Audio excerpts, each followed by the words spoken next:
کہ قرآن مجید کی ایک آیت تھی، ایک بڑی کمال کی آیت ہے، اور اس آیت نے ہزاروں، میں کہوں کہ بہت سارے لوگوں کی زندگی میں زبردست انقلاب برپا کر دیا۔ صرف ایک آیت ہے۔ آیت کیا ہے؟ الم یأن للذین آمنوا ان تخشع قلوبہم لذکر اللہ۔ 27واں پارہ ہے، سورہ حدید ہے، آیت نمبر 16 ہے۔ اس ایک آیت میں اتنا گہرا میسج ہے۔ اس کی میننگ کیا ہے؟ معنی یہ ہے، کیا وقت نہیں آیا ان لوگوں کے لیے جو ایمان لائے کہ جھک جائیں ان کے دل اللہ کی یاد کے لیے؟ یعنی جھنجھوڑا گیا ہے کہ بھی وقت نہیں آیا کہ توبہ کرو اور اللہ کی طرف جھک جاؤ۔ اب دیکھیں، جس کے دل پہ اثر ہونا ہوتا ہے کیسا ہوتا ہے، جو پاکیزہ دل اللہ پاک جن کے دلوں پر قرآن کا اثر ڈالتا ہے کیسا ہوتا ہے، کہ حضرت فضیل بن عیاض رحمت اللہ تعالی علیہ، یہ بہت بڑے اللہ کے ولی گزرے ہیں، مگر شاید بہت کم لوگوں کو پتا ہوگا کہ توبہ سے پہلے یہ بہت بڑے ڈاکو تھے، اور اتنے خطرناک ڈاکو تھے کہ محلے والے، علاقے والے، شہر والے ان سے ڈرا کرتے تھے۔ آپ نے قرآن مجید کی ایک آیت پر عمل کیا۔ ہوا کیا کہ ایک بار آپ قافلے کے ساتھ کہیں جا رہے تھے، قافلے میں ایک شخص جو تھا تلاوت قرآن کر رہا تھا، اور اس نے یہ آیت پڑھ دی۔ آیت کیا ہے؟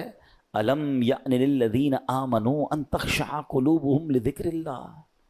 کیا وقت نہیں آیا ان لوگوں کے لیے جو ایمان لائے کہ جھک جائیں ان کے دل اللہ کی یاد کے لیے؟ اب جب یہ آیت آپ نے سنی نا، حضرت فضیل بن عیاض کے دل پر ایسا اثر ہوا، اتنا روئے، اتنا روئے، اور کہتے ہیں یا اللہ وہ وقت آ گیا ہے کہ ہم تیری راہ میں چل پڑیں۔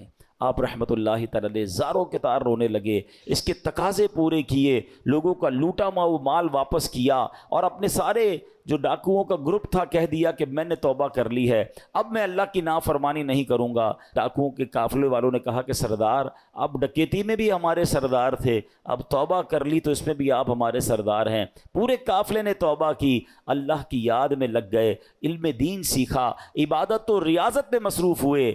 اللہ اکبر۔ پھر اللہ نے آپ کو ولایت کا ایسا مقام عطا کیا کہ ایک مرتبہ منا میں ایک پہاڑ پر موجود تھے، آپ نے فرمایا اگر کوئی ولی اللہ اس پہاڑ کو حکم دے کہ ایک پہاڑ لمبا ہو جا تو فوراً لمبا ہو جائے گا۔ بس اتنا کہنے کی دیر تھی کہ پہاڑ نے لمبا ہونا شروع کر دیا۔ آپ نے فرمایا پہاڑ رک جا، میں نے تجھے حکم نہیں دیا ہے۔ یہ سنتے ہی وہ ٹھہر گیا۔ تو اللہ والے جو ہوتے ہیں، اب یہاں جو اصل ہمیں بات سیکھنی ہے کہ توبہ کرنے سے اللہ کیسا مرتبہ عطا فرماتا ہے۔ ڈاکو ہو، اللہ اسے اپنا ولی بنا لیتا ہے۔ بس سچے دل سے توبہ کرنا ہے اور قرآن کے نور کو دل میں داخل کرنا ہے۔